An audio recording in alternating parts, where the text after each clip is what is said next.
Kita bayangkan wajah anak-anak kita yang meninggalkan solat. Kalau tak suruh tak solat, kalau suruh baru solat, sehari solat 1 waktu, sehari solat 2 waktu saja. Itu keluargaku, perjuangan aku. Sebab kalau Allah berikan dan rezekikan 3 orang anak kepada kita, 3 orang itulah anak kita sampai selama-lamanya. Takkan boleh diubah oleh siapa pun.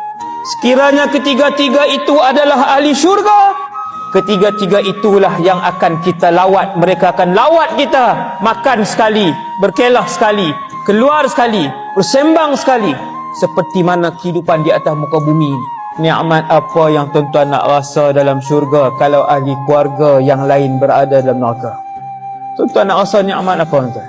Sebab itu, ya ayyuhallazina amanu, wahai orang yang beriman, qu anfusakum wa ahlikum nara, bentengi dan peliharalah diri kamu dan ahli keluarga kamu daripada neraka. Jagalah diri kamu dan ahli keluarga kamu daripada neraka. Biarlah mereka membenci kamu kerana kamu setiap hari menegur mereka supaya melakukan ketaatan kepada Allah. Biarlah mereka tak suka untuk berjumpa dengan kamu kerana setiap hari kamu menegur mereka dari melakukan kemungkaran dan dosa kepada Allah Subhanahu wa ta'ala.